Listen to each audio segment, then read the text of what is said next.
Okay, hi everyone, and welcome to the Seeking Clarity interview series, where we'll be interviewing some of the brightest minds in the marketing and communications industry to get their take and their advice on the hot topics that's got our industry talking. So, I'm Christine, I'm an SVP at Clarity, and I'm your host today.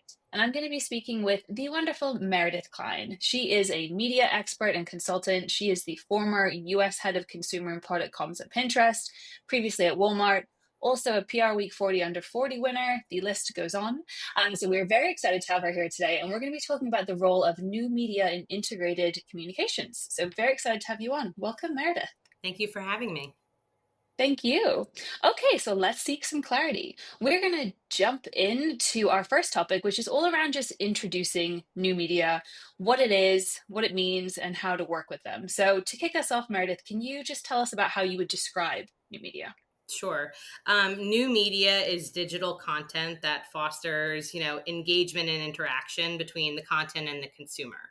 So, what a lot of folks would classify as new media would be Substacks, podcasts, newsletters, vlogs, vodcasts, and I want to talk about that a lot in the, interview as well, and even Medium posts, right? Like where they have like an interactivity, anything that has a multimedia element that allows you to directly engage with the content has become new media. Compared to traditional media, which you think of a newspaper, you're just reading it, or you're reading an online piece. And while traditional press have worked to bring interactivity or multimedia into those traditional pieces, and they're using a lot of social and teasers and cutting that, the interactivity that you get watching, engaging on social media, you're able to comment, you're able to share, you're able to stitch or duet, riff and make your own version, or even with vodcast, which is really becoming even more popular than the podcast, because right now people are doing video as well, because it allows you to have that connectivity like a broadcast medium, but also listen at your leisure. Super interesting. And tell us, when did you start to see the trend of new media as a whole emerge? Yeah. Substacks are not new. Podcasts, none of these are new, but the emergence has really come forward in the past few years. I would say 2020 was a critical year for new media. Obviously, there was a global pandemic.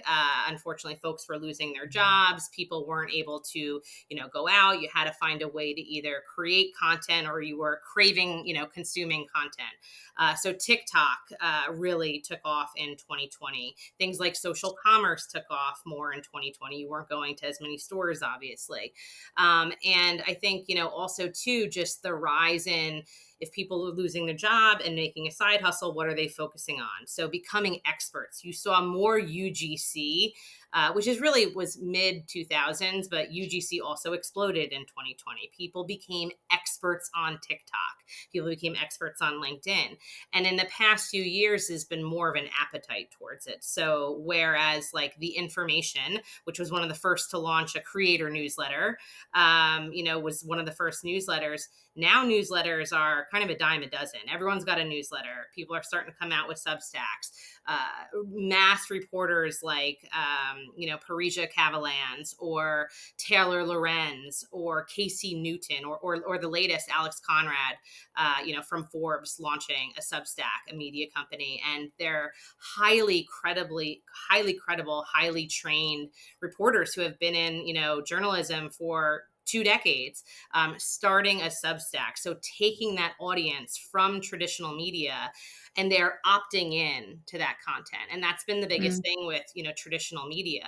Oftentimes, yeah. as, PR professionals, we're looking at circulation or UVM. Now we have to shift our mindset, and a Substack might have 50,000 subscribers, which isn't the 2.1 million Wall Street Journal has, but those 50,000 subscribers are opted into that content. They're receiving it in their inbox, reading it with their morning coffee, the shareability of that, with their friends, with their colleagues.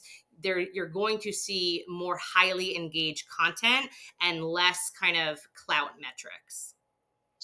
And I guess on that point, when it comes to selling it in to clients, because you have your own Sure. consultancy, so you've got clients, right? How have you educated them about new media and sort of got them to come along the journey with you to shift how they look at success and why they should why they should care about, being seen in these new places? Yeah, it's a great question. I mean, number one, obviously, it's still a respectable journalist, like a former CNN reporter for 20 years, starting this Substack. So it's not just an average person who's got a hobby or niche or interest or a little bit of expertise. It's classically trained journalists who are starting these Substacks and bringing their journalistic, prowess to the Substack.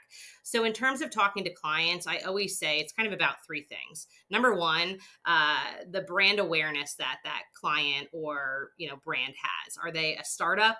Are they mid market or emerging, or are they a Fortune 500 or household name? Number two, either the audience that they typically reach, their typical customers, or the audience that they want to reach. And number three, the objective of that content. Like, what are you trying to achieve with this content? So you really have to identify with a client where they are in that phase. A Fortune 500 company can benefit just as greatly from a Substack as they can from traditional press, depending on the audience that they're trying to reach. For example, Gen Z. Gen Z might not be, reading the Wall Street Journal or the New York Times as closely as they are actually following them on Blue Sky or on TikTok. There's a reporter at Yahoo Finance, Maddie Mills, and she's on TikTok. And I love following her on TikTok because she shares sound bites and really interesting breakdowns and observations of trends. Whereas, I love Yahoo Finance, but you're not always having Yahoo Finance streaming live and following that, but you can get just as much information through those influencers. So that convergence of new media, but also new influencers, you're getting folks who've got expertise and use this as a hobby, but then also classically trained journalists who are taking to new mediums like Medium, like a Substack, like a podcast, and sharing their content and insight and gaining a following through that. So I'll Right. typically say to the client, okay, especially I'm working with a lot of startups right now. We need to create a groundswell of coverage. You can't just get into Forbes or get into Inc. or get into the New York Times. Nobody knows who you are. We need to build up your name and credibility. So I love starting with Substacks. I love starting with podcasts. I love starting with anything LinkedIn centric. Like She Hmm. Speaks runs two really good a Women of Influence podcast and a Powerhouse Women series and they're LinkedIn centric. Ali Levitin does the Boss podcast, which is LinkedIn centric and fantastic. So those are two that I love because if you think about it, you get a score on TechCrunch or the New York Times. Where are you posting it? LinkedIn. Right. So these have Right. that visibility. So I'll often say, let's look where we can create that groundswell and surround sound. Let's go to some lower hanging fruit like a podcast or a Substack or a newsletter or trade.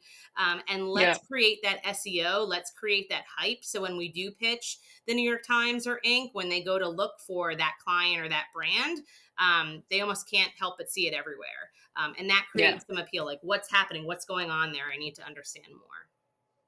I love that. I love that. And so, I mean, when it comes to rules for pitching, I think most of us who have been in the industry for a while know what a good pitch looks like for the more traditional media. We know what they need. We have a good sense of that. When it comes to some of these newer media contacts, do you have different rules that apply to pitching them? Do they like pitches in a different way? Like where have you found success there?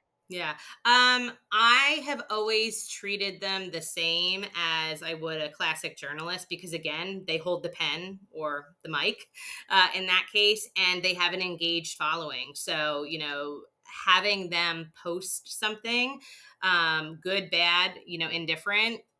That is media that is getting out there, and how quickly news or misinformation can be shared on social. I mean, the speed at which something is shared virally on social, you can't even go to a traditional media and get something out, soon enough to clarify it. Right. So I have always treated them with mutual respect. If there's news that really has to be, saved and embargoed until 9 a.m. on April 2nd, they get the embargo 9 a.m. on April 2nd. So I will embargo them. I will also use them for different ways to break news.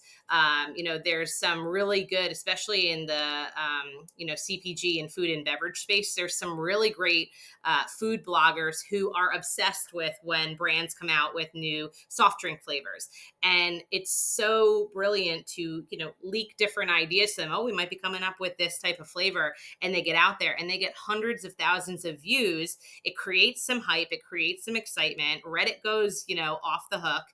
People start talking about it, and it builds that buzz naturally. Journalists are also on Reddit. They're on Blind. They're, Hmm. on social. They're reading the Substacks. They're listening to a podcast. So oftentimes, and some reporters have admitted it, they'll get some ideas and angles from, these types of new media or non-traditional media, and that could spark, an inbound. It can spark a new idea where you're a source. So it's really important to treat them with the same rules and respect that you would press. The difference is they don't have an editor. I don't want to say they're not ethical, but they don't have, corporate ethical guidelines, they have to abide to and follow through. So there's a little bit more flexibility and freedom. It's something Taylor Lorenz talked about. Obviously, she was kind of the lauded Right. New York Times and Washington Post, creator reporter. And she talked about she wants to talk about what she wants to talk about, unhinged on User Mag, which is her new Substack, which is fantastic, Yeah. by the way. So, anything that you say is going to be written. There's no polishing, there's no finessing, there's no, hey, we should take that out because it's controversial. The more controversial, the better it is for some of these smaller Substacks, because it's what's going to get them reads and eyeballs. So Right. the kind of next logical thing is like, what does media training look like, I for was these? just, yes, just about to ask you that. Yeah, I mean, what's your experience been there? I mean, obviously, media training for a podcast is so different So to different. media training for an interview, a 20-minute interview with someone at the New York Times. So, how do you approach that with your clients? Yeah. So we've been, as PR professionals, we've been trained to media train in sound bites. Leave that pithy quote or mic drop moment. Stick to the 3 to 5 core messages. Give a little bit color and bridge when you're asked a tough question. Well, that works when there's a 2 to 4 minute broadcast segment. They can maybe reframe the question once, maybe twice, but ultimately the buzzer goes off, the time is up, and the interview's over, and you're off that hot seat. Whereas with a podcast, you could be recording anywhere from 30 to 60 minutes. So the media training, you have to be able to help them build a story, especially because you want them to build and frame that story in a way that flows nice and the questions come more naturally. Whereas on like a 2 to 4 minute broadcast interview, you've pitched them a hook, you've got, a handful of questions that are being asked, you've got to nail your key messages. You're more storytelling on a podcast. Hmm. I would caution, if you have a brand or an executive and you can't go beyond kind of surface level messaging, I actually wouldn't recommend pitching a podcast, because you will get caught in that scenario where they have all the time in the world to reframe and poke and prod. But in terms of the media training, it's important that they hit those key messages and have those call out or mic drop quotes. You want that. Those will often be used in the teaser, for the podcast or for a social post or a quote there. But you have to be able to shape the story in a way that gives color and context. And you have to kind of find that line between storytelling, but not being overly verbose where you're giving too much detail.